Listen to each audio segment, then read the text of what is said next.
నమస్తే, welcome to exclusive field report. Pastor Praveen అనుమానాస్పద మృతి కేసులో వెలుగులోకి సంచలన విషయాలు. హైదరాబాద్ సెంట్రల్ యూనివర్సిటీ వద్ద హై టెన్షన్. మాజీ మంత్రి కాకాణి గోవర్ధన్ రెడ్డికి మరోసారి నోటీసులు. కాకినాడ పోర్టు నుంచి ఫిలిప్పీన్స్కు తెలంగాణ బియ్యం ఎగుమతి. ఈ అంశాలపై పూర్తి వివరాలు ఫీల్డ్ రిపోర్ట్లో చూద్దాం. అయితే వీటిపై విశాఖ నుంచి వాసు, హైదరాబాద్ నుంచి కుమార్, నెల్లూరు నుంచి నరేష్, కాకినాడ నుంచి కామేశ్వరరావు డీటెయిల్ వివరాలు అందించడానికి సిద్ధంగా ఉన్నారు. ముందుగా విశాఖపట్నంకి సంబంధించి చూద్దాం. పాస్టర్ పగడాల ప్రవీణ్ అనుమానాస్పద మృతిపై పోలీసులు విచారణను వేగవంతం చేశారు. ఏలూరులోని నిపుణ్ టైర్నిక్ వైన్ షాప్లో పాస్టర్ పగడాల ప్రవీణ్ మద్యం కొన్నటువంటి సీసీ కెమెరా విజువల్స్ సోషల్ మీడియాలో వైరల్గా మారగా పోలీసులు విచారణ చేశారు. అయితే ఈ నెల 24న ఏలూరు రైల్వే స్టేషన్ సమీపంలో టానిక్ వైన్స్లో ప్రవీణ్ 350 రూపాయలు ఫోన్పే చేసినట్లు పోలీసులు గుర్తించారు. మద్యం బాటిల్ కోసం డబ్బు చెల్లించినట్లు నిర్ధారించారు.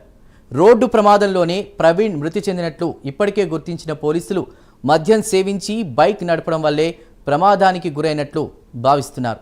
దీనిపై పూర్తి వివరాల్ని ఫీల్డ్ రిపోర్ట్ ద్వారా మా ప్రతినిధి వాసు అందిస్తారు. వాసు. చందు, రాష్ట్ర వ్యాప్తంగా కూడా సంచలనం రేగిస్తున్నటువంటి ప్రవీణ్ యాక్సిడెంట్ కేసు హత్య లేకపోతే యాక్సిడెంట్ అనేది ఇప్పుడు కూడా తేలని అంశం. పోలీసులు ఆ దిశగా గత కొన్ని రోజులుగా కూడా మొత్తం కూడా అన్నీ సేకరిస్తున్నారు. సీసీ కెమెరా ఫుటేజ్ అయితేనే, లేకపోతే ఆయన ఎప్పుడు బయలుదేరారు, ఎక్కడి వరకు వచ్చారు, ఏ దారిలో వచ్చారు, ఎలా వచ్చారు అని దాదాపు 200 నుంచి 300 కెమెరాలు, సీసీ కెమెరా ఫుటేజ్ని, ఆయన రూట్ ట్రాక్ని మొత్తం కూడా చూస్తున్నారు. మనం చూడవచ్చు, గత కొన్ని రోజులుగా కూడా క్రిస్టియన్ సంఘాలు అయితేనే, లేకపోతే ప్రజా సంఘాలు అయితేనే ఈయన హత్య జరిగింది, దీనిపై మొత్తం నిందితులను అరెస్ట్ చేయడం కూడా చాలా పెద్ద ఎత్తున రాష్ట్ర వ్యాప్తంగా తెలుగు రాష్ట్రాల్లో ఆందోళన జరుగుతున్నాయి. ఈ నేపథ్యంలో పోలీసులు దీన్ని చాలా సీరియస్గా తీసుకున్నారు. ముఖ్యమంత్రి కూడా సీరియస్గా తీసుకుని దీన్ని దర్యాప్తు చేస్తున్నారు. ఐజీ స్థాయి అధికారి ఆధ్వర్యంలో కూడా ఇదంతా కూడా దర్యాప్తు జరుగుతుంది. పోలీసులు చాలా వివరాలు సేకరించారు. ఇప్పటికే మొన్న కూడా చాలా సీసీ కెమెరా ఫుటేజ్ కూడా మీడియాకు కూడా చూపించడం జరిగింది. ఇప్పటికే మొత్తం కూడా గత కొన్ని రోజులుగా సేకరించినటువంటి ఫుటేజ్ ప్రకారం పోలీసులు ఒక నిర్ధారణకు వచ్చారు. తాజాగా అందిన సమాచారం ప్రకారం ఆయన బయలుదేరినటువంటి రాత్రి 10 గంటలకు ఏలూరులో ఒక మద్యం షాప్ దగ్గర సీసీ ఫుటేజ్ హల్చల్ చేస్తుంది సోషల్ మీడియాలో. అదంతా కూడా చూపించడం జరిగింది. అక్కడ ఉన్నటువంటి అందులో పనిచేసే కుర్రవాళ్ళు కూడా దాన్ని గుర్తించడం జరిగింది. పోలీసులు కూడా ఆ ఫుటేజ్ని తీసుకోవడం, వాళ్ళని ఎంక్వైరీ చేయడం కూడా జరిగింది. ఒక మద్యం బాటిల్ కూడా ఆయన కొనుక్కోవడం, ఆయన ఫోన్పే చేయడం, 350 రూపాయలు అంతా కూడా అఫీషియల్గా పోలీసులు రికార్డ్ చేసుకున్నారు. ఒక్కసారి ఈయన ఎక్కడ బయలుదేరి, ఎన్ని గంటలు బయలుదేరి, పోలీసుల సమాచారం ప్రకారం మనం పరిశీలిస్తే 24 మార్నింగ్ హైదరాబాద్లో ఆయన బయలుదేరి రాజమండ్రి స్థలం కొన్నారు. ఆ స్థలంలో ఇల్లు కట్టుకునేందుకు వస్తున్నారు కూడా చెప్పారు. 11 గంటలకు హైదరాబాద్లో బయలుదేరారు. హైవే ట్రాక్స్ సేకరించారు మొత్తం పోలీసులు. అంటే హైదరాబాద్ నుంచి ఎక్కడి వరకు వెళ్ళారు, ఎక్కడున్నారని దాదాపు 200 కెమెరాలని మొత్తం సేకరించారు.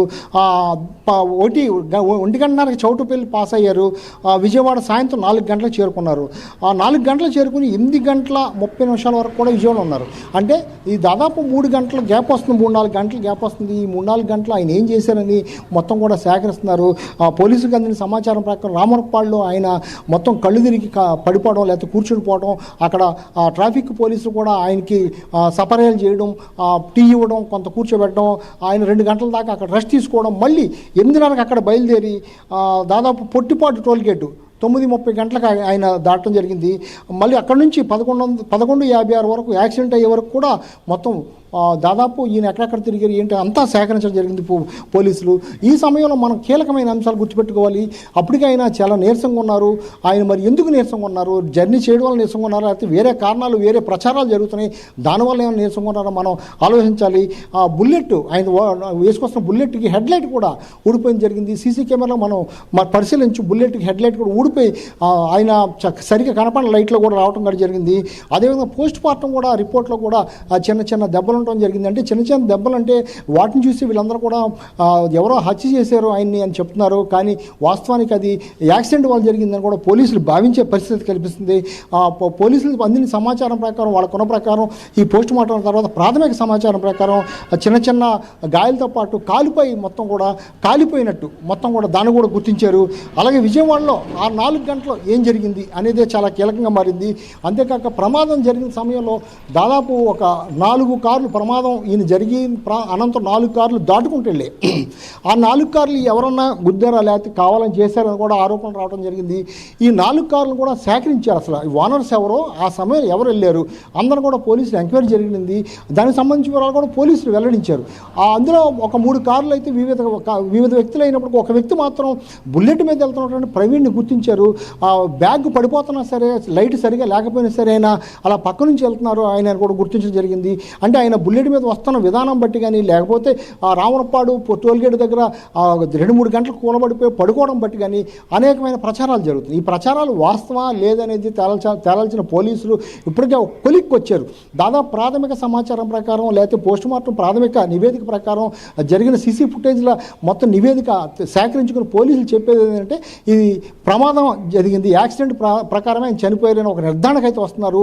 ఆ నిర్ధారణకు సంబంధించిన ఆధారాలు సేకరిస్తున్నారు.